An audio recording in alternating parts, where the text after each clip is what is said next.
What if we just went in this year with no goals? Oh my gosh. That's What is this? A Epictetus over here? No art goals whatsoever. I know. I cracked the code. I don't have to exiting worry the about Matrix. improving. No, I have goals.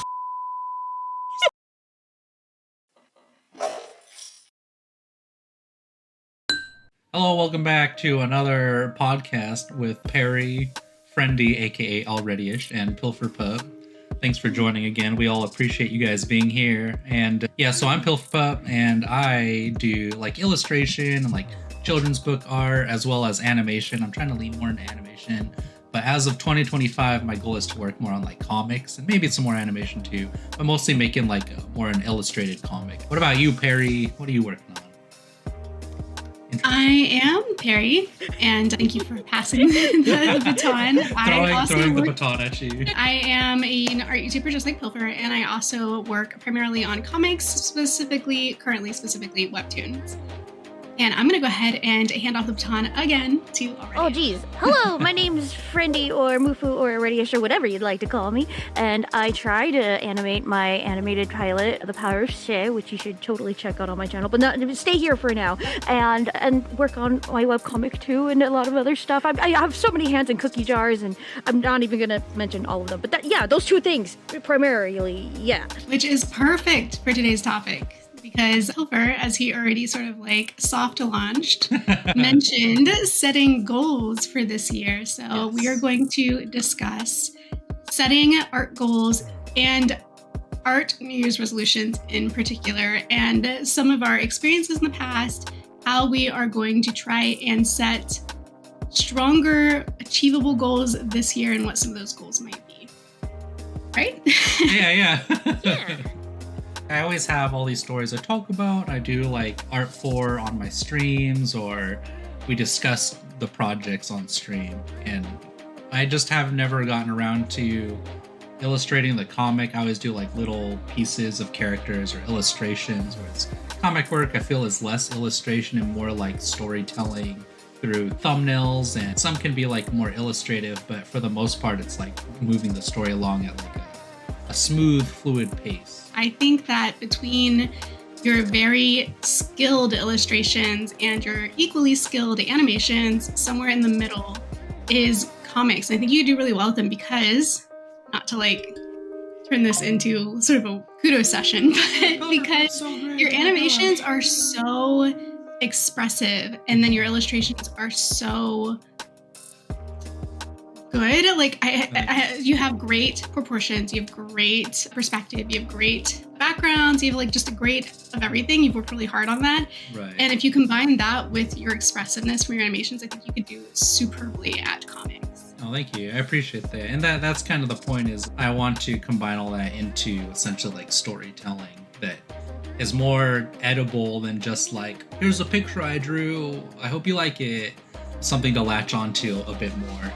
But with that comes me slowing down, and I think this is like something to talk about too, as all of us artists are like steam engines, right? We're like, oh, I want to work on this and then this, and then here's my next thing that I already started in the middle of my previous piece that I'm working on. So now I got to finish that. I was just thinking, you've seen Cinderella, of course, right? Mm-hmm. When Gus is trying to pick up all the cheese, yeah, I feel exactly. Like that's us artists trying to like do all these projects. We're like, I can just get one more. I can just start one more. Yeah. Right. And we end up looking like Gus trying to pick up that last picking up all the cheese and dropping one every time you pick up another. Exactly. And that's kind of how it is.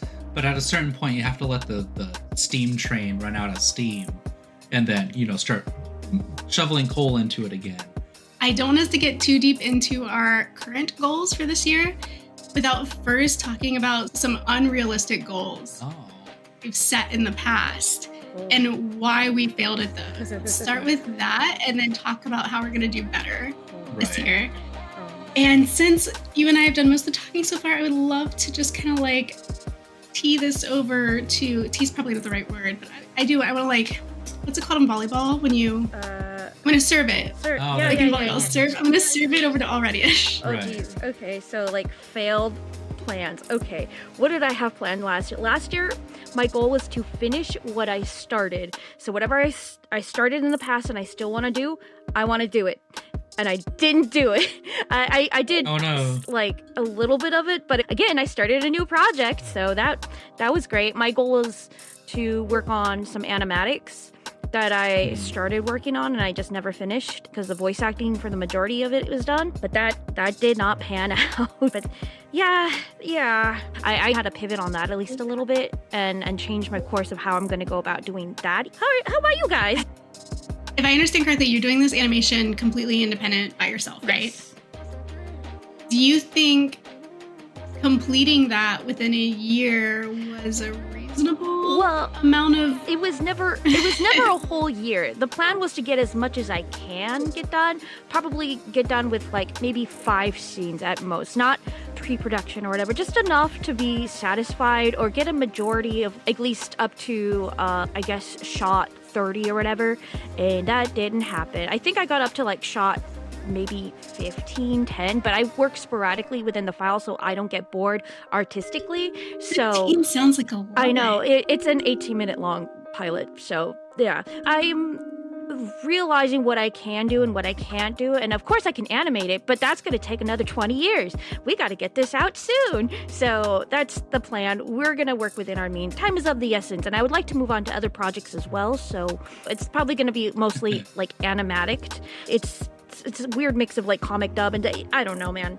Honestly, 15 scenes to me sounds successful. I cannot even imagine illustrating 15 scenes in 1 year. Well, That's awesome. It's not like fully done. It's just like rough, and well, some of it's cleaned up animation, but it's not like ready to color or anything. Last year was a blur art-wise because it was mostly trying to get like animate, and that's a lot of frames to be animating and cleaning up. And cleaning up animation, kill me.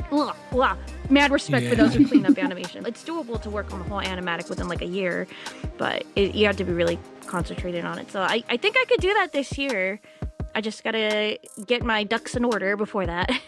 The one I've been working on lately, it's taken like over 100 hours just for like 16 seconds long, I think. And yeah, it looks really good and it's fluid because of all that time spent and everything on the hair moves, the little tufts move, the ears move, everything. But it's taken over 100 hours just for like 16 seconds of animation. And I think about like making shorts in the same vein, but how long is that going to take? So I think it's okay to do it, to have like a whole story you want to tell or an episode, etc., like Friendy's talking about. But if you're trying to grow a channel or a brand, maybe you have to post individual scenes at a time and not wait for the whole project to be done because it's not going to be there for like years. So if you at least do it in scenes or like in a handful of scenes at a time, I feel like you could get through it more reliably because at least your people are like, oh, I'm excited, I can't wait to see the next one. And so you do the next one. Mm-hmm. And I've seen that from both of your channels. Right. There is value in sharing your process, even if it's just 6 seconds of animation or an hour to stream to make 7 seconds of rough animation. Right. I honestly truly did think I was going to animate. In fact, had voice actors who were already doing recording lines for me. And this was in high school. And I was like, I'm going to make this. It's going to be animated. It's going to be colored. It's going to be voiced. It's going to be scored. It's going to be all the things. It's going to be an hour long. And I could barely even draw a decent character reference at that point. Mm-hmm. And so I don't know what I was thinking. Talk about lofty goals. I don't think I'm alone in making that mistake, especially among young creatives, but you definitely need to take it in stride, and it's not going to happen in a year. And then, of course, I grew up, joined the military, then joined the workforce, and here I am, forever later, still haven't animated. Mm-hmm. I mean, I have like small animation projects, experiments really, but I've pivoted to comic making. I'm pretty sure my banner on my channel said art and animation. Right. And for like 2-3 years, I was thinking, I will for sure animate this year. This time it's going to happen. I'm going to put out an animation by the end of the year. All 3 years, no animation. And I finally edited my banner and I took art and animation off of it. And I was just like art and comic creation because it's like animation is not going to happen at this point. I gave up. I was like, I'm not doing that. It's a goal I cannot meet, especially with just the demands of my life right now as a full-grown working adult, I know how much time that takes, and I don't have enough to spare. So I've definitely pivoted. And I'm still going to find satisfaction in my creative goals and in my storytelling plans without losing or giving up on the story, just how I'm going to tell it differently. For your point about like life kind of getting in the way, I think that's a big part of it too, is we always think that, oh, I'll add more to my plate, no big deal. But I feel like our plate is constantly always full. And I'm always wondering, am I just lazy? But it's like, what does my free time actually look like? It's so small compared to what I think I'm actually doing. It's like, oh, you know, I gotta work on this animation over here, but people want critiques over here, and I need to practice drawing characters over here, and I need to practice like anime characters over here. And then, oh, okay, now it's the weekend. Now that I'm done working, I could work on something else, and let me take some naps and hopefully get a couple extra hours of work in. It's like, but then when do I relax? And then when you do relax, you're like, oh, I relaxed too much. I should have worked more. Mm-hmm. By the time you realize another year's gone by, it's like, how many of these goals were actually important?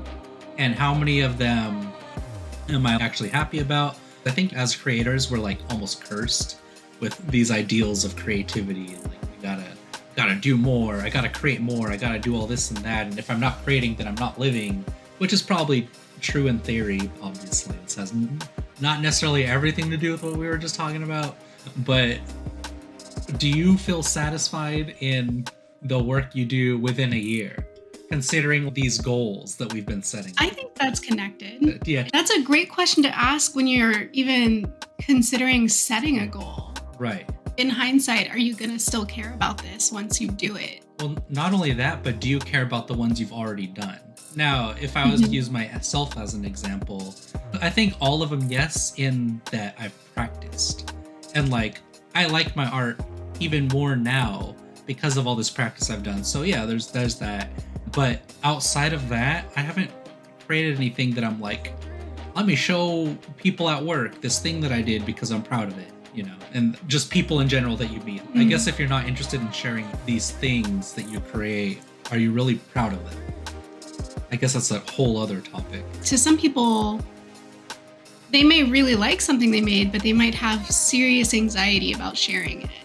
Well, I guess I more so mean like, are you proud of it? Less the sharing. I agree with that.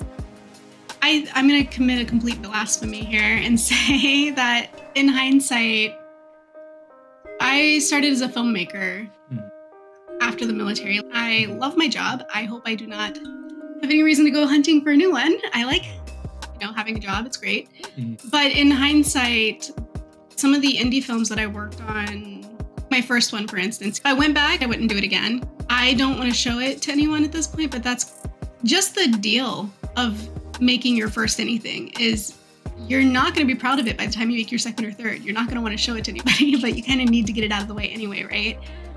But knowing what I know now, I would not waste the time remaking it. I don't love it enough to remake it, if that makes sense. But that's also based on you having already made it. Because if you go back in time knowing all that, I know we're doing like a timeception here, but the thing is like, yeah, you wouldn't go back in time and redo it because you've already done it. Like, I wouldn't want to do 2024's art fight again. I'll do 2025's, that's cool. But like, all that work's done. And I'm happy I did it because of all the practice. But again, I'm not like, oh, I want to watch this. Like, I'm really happy with this. I want to see it again. Like, that's neat. Even though it was a 24-hour stream and I did like 48 characters, all animated. It's fine. But maybe that's what I'm trying to tie to this question of like 2025.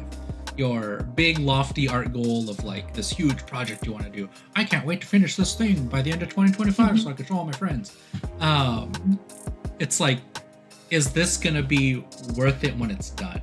And that's what I'm asking. That's a great question. And I think in order for us to answer it with any sense of gravity, we have to first have in mind a specific project that we are genuinely considering. Mm-hmm. We need to first consider real goals and be honest with what our goals are. Mm-hmm. Brandy, you've been kind of quiet. Well, it was so philosophical. I was like soaking it all in. But like, what if we just went in this year with no goals? Oh my gosh.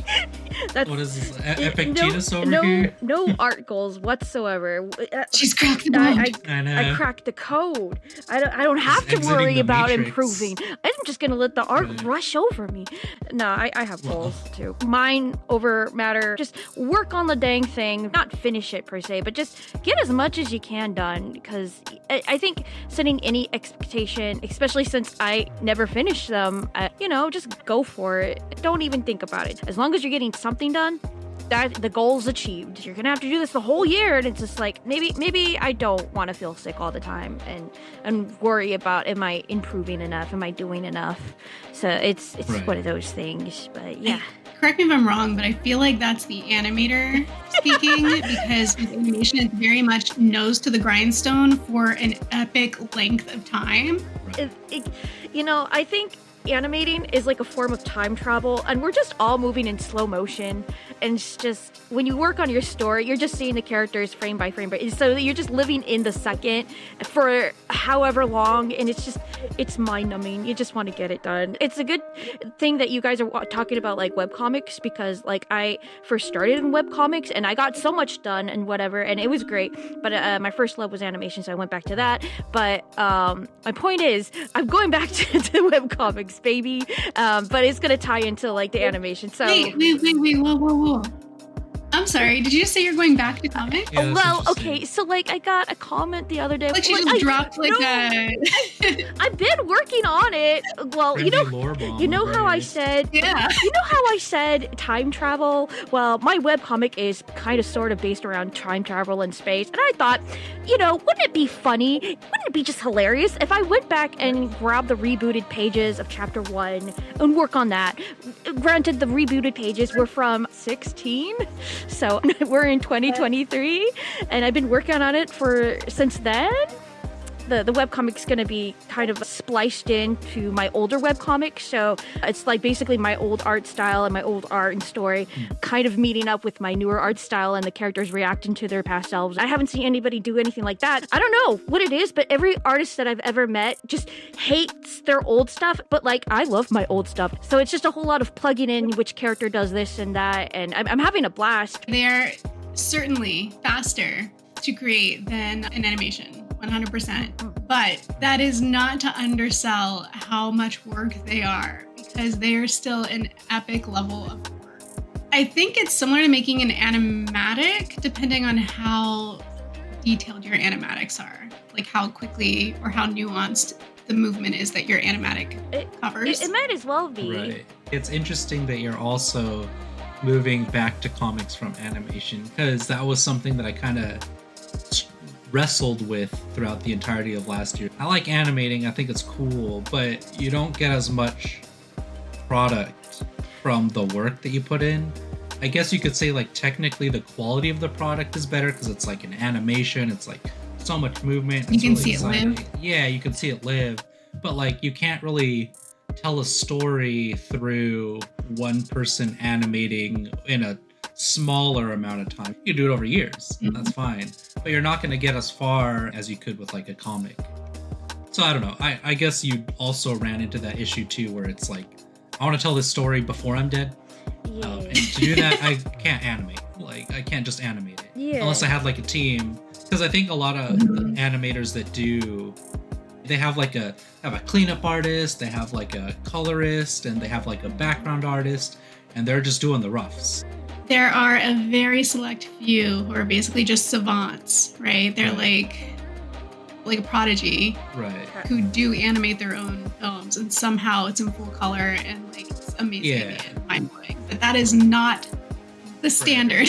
Yeah, I think they even have like a lot more help than we think too. I'm not trying to take any credit from anyone that's animated like on their own at all. There's a lot more going on. I've read like articles about like, oh, they started it while they were in school, but then after they got out of school, maybe they just took a couple years off before getting a job to finish their animation because they were already knee deep in it. But I feel like time is the biggest piece of the puzzle that most of us are missing, because you know, we gotta eat. And to eat, you have to have a job.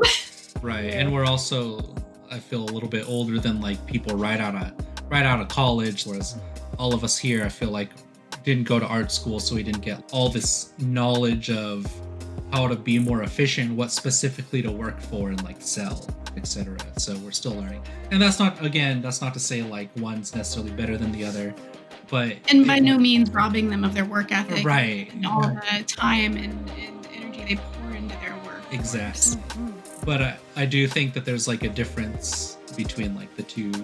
We were saying how your previous goals were just to keep putting the nose to the grindstone and pumping out the animation, blood, sweat, and tears, right? And then you kind of both sort of came to the realization at the same time that was going to take you your entire adult lives to finish. And so you're both moving, not ending your animations, but understanding that this is going to be a leisure thing and moving back toward comic work as a solution to the time problem. And so setting goals in order to fit the reality that you have this much time available, I think that is the pinnacle of this discussion. We're talking about setting goals, but let's address the elephant in the room. What are we setting our goals based on? And it's on what's reasonable so that you don't have to feel like a failure at the end of the day for something that was never meant to be plausible or possible in the first place. The new title is 2025 Comic versus Animation. But it probably does all circle back together. We've unintentionally circled this topic of comic versus animation. And I went through the same mental process as you guys. Like, you guys are doing it right now, and I think it's interesting that you're doing it at the same time. You're both coming independently to the same decision. And I did that too. Like I told you before, like I started off with Visions of Grandeur or whatever it's called for the full-blown animation. And then I moved to the same direction that you guys are moving now, where I would still like to learn that skill at some point in the nebulous future when I have time to dedicate to it. But that requires that I put down a couple bricks of cheese, right? Like I've already got too many in my I gotta get him off the door. Dogs are better. What a cutie pants. Oh, I love them. Give him a big hug for me. He's like, I want to leave now. No, he's like, oh, there's nowhere for me to get comfy. Yeah. I came to the same conclusion. Wanted to animate, will someday in the future, but my focus now is on comic making because I still want to tell a story and I want to do it in a way that is achievable. And I think comics is the way to do it. And I think that it has a very similar payoff to animation. You can sort of see the characters come to life. You just kind of like mentally do the in-betweening yourself, you know? Right. Mm-hmm. And yeah, I've been working on it for like 2 years and a couple months. But I want this year to be the year that I finish it. I feel like I'm deep enough into the story where that's a realistic goal as long as I don't skip any months. The one wrench that I've already planned to throw in my own spokes, I can see him trying to leave. Yeah. Is the 2025 Webtoon contest, where they are offering a $1 million prize pool. Oh my god. To 40 creators. There will be 40 prizes handed out for a total sum of $1 million. So they're going to divide that between 40 people. So I don't get 1 million. You guys have to share my. Is that before taxes or? No, it's before. I don't sadly. know. It always is because it's like a large sum. But to that yeah, point, I would have to. I think me and Friendy should set our sights on making it for that. I think that would be so awesome. No way, bub. I've been in too many webcomic contests to count that I'm done. Yeah, ain't no way. I always skip them because I'm like, I don't have the energy to go to work faster, and so I always skip them. Webtoon always gives me the ick. I don't know what it is. They have a bad reputation for setting unsustainable workloads for their artists, but because of that bad reputation, I think they've been putting in the work in the last year to try to counter that and to make things right. Well, it's not just that. I like old school webcomics. I'm old. I'm really old, guys. Webcomics are made to be like in your vision. So if Webtoons is not in your vision, why do it? And I've heard about the contest beforehand, like previous weeks, like last month. I want to do my stuff, especially with the time it takes. And of course, they have teams. No, thank you. And also, I've heard stories. I know they have the whole bad reputation thing, but like the whole idea of them like getting IP and then sitting on it for 2 years so it builds up for the creators, so they don't have to like worry about having it out there. 2 years sitting on your content and your baby? No, thank you. Is that so that they can release them on schedule every week? I'm assuming. Because I know that the thing about Webtoon Originals is that you have to have 60 panels per upload. 60. Which is an ungodly number of panels per week. Because every Webtoon uploads once a week, and it's 60 panels per upload minimum. In order to hit that requirement, sometimes they do create the whole comic in advance. Yeah. Or sometimes they'll just create a buffer of X amount of chapters. And then as they're slowly releasing, I say slowly, but as they're releasing one a week, they're obviously drawing the second half of the comic, right? Right. That's horrifying. Oh my gosh. I guess like you said, like there can be teams. Yeah. There can be teams. I plan to enter as a team personally. Oh, okay. That's why I was saying throwing a wrench in the gears of my current goal to finish my webtoon is because I'm not entering that comic. That comic does not meet the requirements for the contest, and I don't think it's the right genre to submit because it's very much a niche comic about a senior citizen protagonist. Like a lot of people, especially with the younger demographic that reads webtoons, could not care less about my comic. They're not at a stage in life where they're interested in senior citizens. Not to take away from the young people, some of them do see it and they're like, oh, grandma, I love her, she's amazing, Marty for life, you know? But it's very select few who will subscribe and stay subbed and come back for future chapters because it's not the ones that they run to when they see the update, you know? That's a good, like, segue into talking about how important it is to reorganize your life, your creative life around 2025's project or just a big project like this and what it takes to actually like make it through. Because like starting it, oh, I'm so excited compared to like the last 10%. It's just so difficult doing all this. I don't know. So there's only 3 months right now to submit your entry. And it doesn't have to be a finished comic. You just have to have the first 3 chapters out. Oh, I see. But the first 3 chapters can be hard. Yeah. I guess that's more doable instead of like the whole thing, but how long does it have to be in all? And I will send you, yes, after this, I will send you the contest page and it's got the requirements. I want to do it so bad. And I even convinced somebody to be my colorist for it so that I have a team so that I can just focus on getting the story and drawings done and then send it to a colorist so that I can try to save time. But I haven't even started drawing it because I've been spending all my effort just doing my regular webtoon. And I'm like, I don't know if it's possible to do both right now. I think I want to say, yes, I'm going to do that, but realistically don't see myself doing it.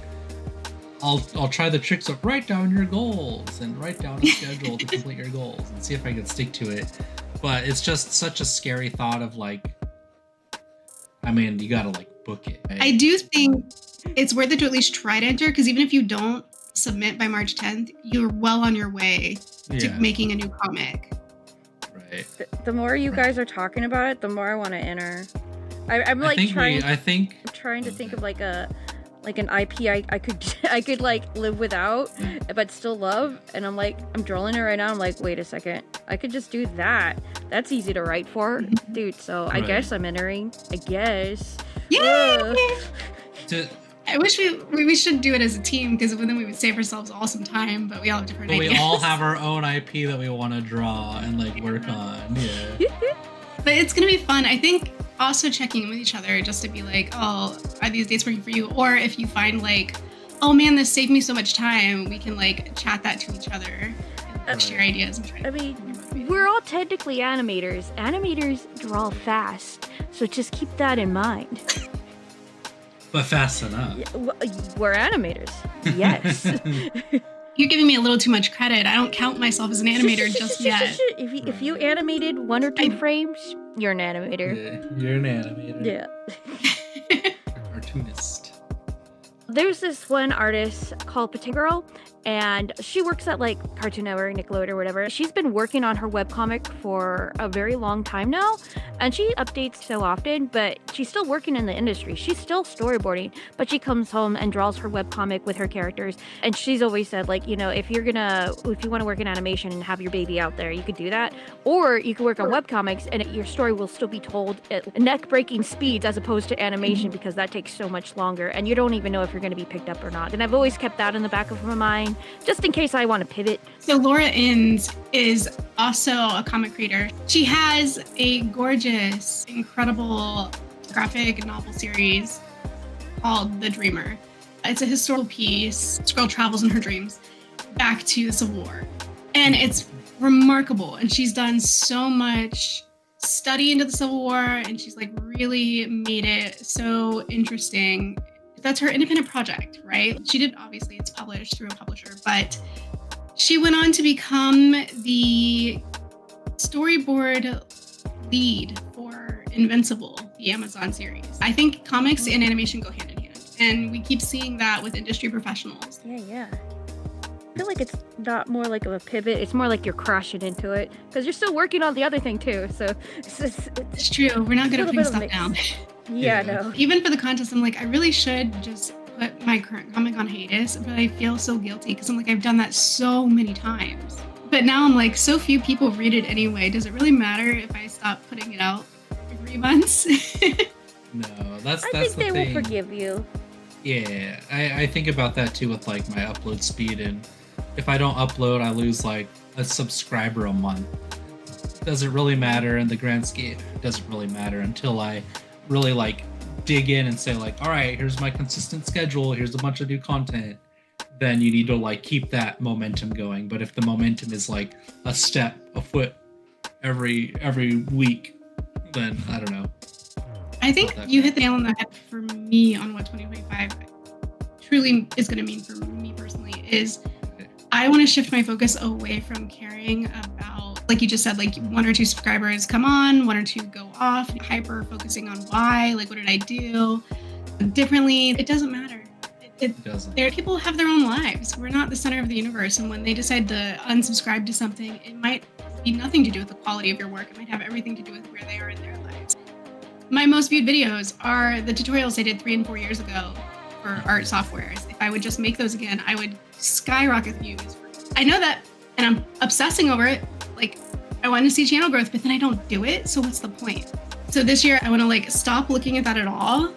That can be tomorrow's problem if I want to finally buckle down and do the right thing to make my channel grow. Right now, what I want to focus on is my actual work, because like Pilfer said a little while ago, at the end of the year, when you look back, are you proud of it?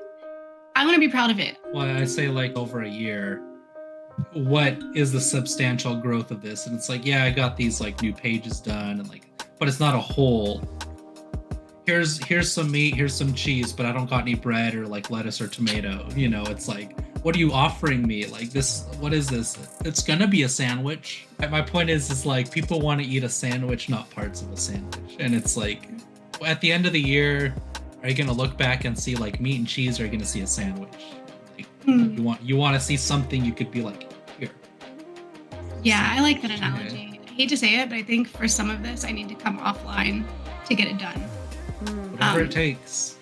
Like trying to make sure, how long ago did I upload my last video? Oh, it's been 4 months. I need to make a new one. And like, I need to not care about that right now. That can be, like I said, tomorrow's problem once I finish some of the projects on my plate, because my plate's too full. If I want to give something substantial to my channel, I need to clear some of my plate. Yeah. Yeah. Could you still do streams and stuff, or no? That's kind of what I've done, is I've moved away from making edited videos, and I've just been doing it on the weekends as a way to still connect with people and connect with my communities without having to create videos, because it's a lot. It takes a lot of time to work on those things, and so art has gotten a much smaller piece of my pie, of my 24-hour pie. And I think I gotta take some of that room out of somewhere, and that somewhere has been YouTube. Right. That's understandable. I would love to get done with my main project, which is the webcomic, but I really want to go into working on it as like an animatic as well. But it's the whole constipation of ideas and getting the things done. I don't know what's wrong with me. Something's probably really wrong with me because I should be excited to get done. I don't think it is. I think it's a life issue. It's a me issue. It's just like a whole thing of like, oh, I'm feeling hollow, but I'm still like going through the motions. We're not gonna think about it. Just head empty, keep going. That's where that is. We're in a rock and a hard space. Me and my characters. We'll get through it.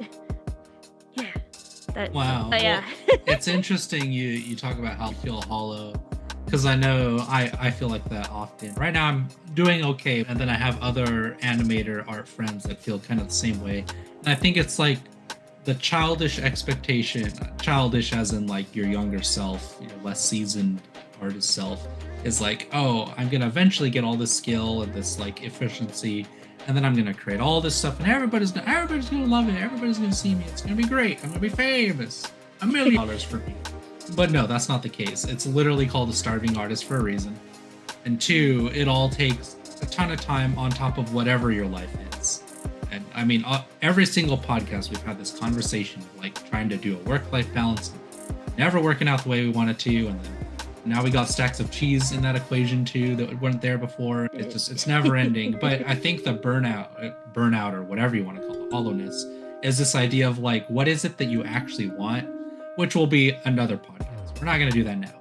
But it is looking for like the realistic young heart version of like, what do you want from like life and from your art? And like, I think that's a good question to think about for next time, so you guys can have it prepared. Or you guys can answer here and then we could talk about it. That would be awesome. I think that's what all of us are dealing with as we get older, and that existential crisis will set in, but that's season 3 podcast. Season 1. Yeah. Season 2 is the down. When we're all have $1 billion, we're super successful. From winning the Webtoon. Yeah. When we win the Webtoon 2025 contest, all of us. I was just gonna say Co-winners. that works too. Co-winners. Well, how do you feel about the conversations turn from our goals for 2025 to feeling hollow about art in 2025? Oh man, that took a downhill nosedive. I'm the one that said like, it's a negative new year, honestly. This is the dark world. 2025, baby. This is the down slope in the story before it comes up. This is the dark year. We can only go up from here, guys. Woo. I'm calling it now. This is gonna be the darkest year we've all experienced. I'm saying it now. I'm saying it. Universe, bring it on, baby. Bring it on, universe. No, please don't. Please You're don't. getting a dark year. You're getting a dark year. No. You're getting a dark year. I'm not. We're getting a bright year. I don't know what you can only go up from here. So there you go. I'm in Fringe's universe. Challenge accepted. Good. The new year better watch out. Better watch its back. All right, so we are really looking forward to 2025 for the sake of our mutual comics that we're all going to be producing, and we hope that you guys will have a lot of fun setting and pursuing your own goals. We would love to hear about them, so tell us down in the comments what your goals are for this year, and even if you had some experiences in the past where you set some really lofty goals, and you can share those with us too, because we would enjoy hearing sort of other people's learning curves and kind of what they've tried. Also, you can always visit our individual channels and check on our work and see how we're doing and whether or not we're hitting those goals. Hold us accountable. Accountability friends. Yeah. Cool. Everybody say bye. Bye. Bye. Bye.